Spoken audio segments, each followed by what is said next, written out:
अस्सलाम वालेकुम। आज हम आपके लिए एक बहुत ही अनमोल वाक़या लेकर आए हैं जो हमारे नबी की ज़िंदगी का एक अजीम हिस्सा है। ये वाक़या एक जादूगर औरत के हवाले से है जो रसूलुल्लाह सल्लल्लाहु अलैहि वसल्लम को ज़हर देकर मारना चाहती थी। मगर इस किस्से में अल्लाह की कुदरत और हमारे नबी की फ़ज़ीलत और उनकी रहमत का इज़हार होता है। ये वाक़या ना सिर्फ ईमान को मज़ीद मजबूत करता है बल्कि हमें माफ़ी और शफ़क़त का सबक भी देता है।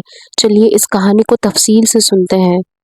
ये वाक़या ग़ज़वा खैबर के बाद का है। खैबर का इलाका यहूदियों का किला था और जब मुस्लिम फ़ौज ने उन्हें शिकस्त दी तो वहाँ की एक औरत ज़ैनब बिन्त अल-हरीथ बहुत गुस्से और नफ़रत से भर गई। ये ज़ैनब सल्लम इब्न मिश्कीम की बीवी थी जो यहूदी कबीला का एक लीडर था और जंग में हलाक हो गया था। ज़ैनब ने अपने कबीले की शिकस्त और अपने शौहर की मौत का बदला लेने का प्लान बनाया। उसने सोचा कि अगर वो रसूलुल्लाह सल्लल्लाहु अलैहि वसल्लम को जादू या ज़हर से मार दे तो अपने कबीले का बदला ले सकती है। ज़ैनब को मालूम था कि नबी मोहम्मद को भुनी हुई बकरी का गोश्त पसंद है, खासकर उसका कंधा। इसलिए उसने एक बकरी का गोश्त तैयार किया और उसमें ज़हर मिला दिया, खास तौर पर कंधे के हिस्सों में ज़्यादा ज़हर डाला। गोश्त तैयार करके ज़ैनब इसे रसूलुल्लाह के पास लेके हदिया के तौर पर ले आई। उसने अपनी दुश्मनी को छुपाकर अपने जिस्म और चेहरे पर मुस्कुराहट बना रखी ताकि नबी को शक ना हो।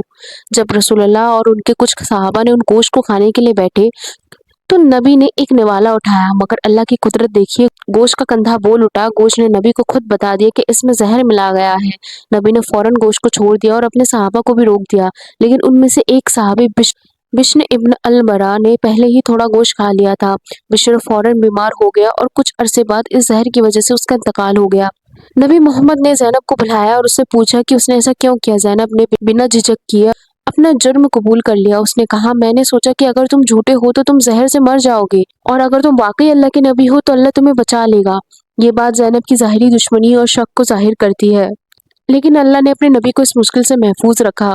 दोस्तों, यहाँ पर देखने वाली बात यह है कि नबी मोहम्मद ने ज़ैनब को फौरन माफ़ कर दिया, जबकि वो आसानी से उसे सज़ा दे सकते थे, लेकिन उन्होंने दिखाया कि इस्लाम सिर्फ इंतकाम का नहीं बल्कि माफ़ी और रहम का दीन है।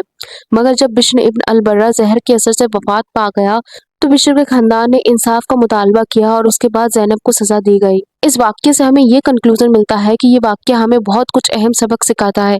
पहले, अल्लाह की हमेशा अपने पैगंबरों पर मदद होती है और दूसरा, नबी के ऊपर रहम और उनकी इंसानियत की तरफ मोहब्बत दुश्मन के साथ भी नजर आती है। ज़ैनब ने अपनी दुश्मनी का इजहार किया, लेकिन नबी ने उस दुश्मनी के बदले में माफ़ी और शफकत का इजहार किया। उम्मीद है दोस्तों कि आपको ये वाक्य पसंद आया होगा। अगर आपको इससे कुछ नया सीखने को मिला तो इस वीडियो को लाइक करें और ज़्यादा से ज़्यादा शेयर करें ताकि उन लोगों को भी हमारे नबी मोहम्मद सल्लल्लाहु अलैहि वसल्लम की रहमत और शफकत से रोशनास हो सके। मिलते हैं अगले वीडियो में एक नए वाक्य के साथ। तब तक के लिए अल्लाह हाफिज़।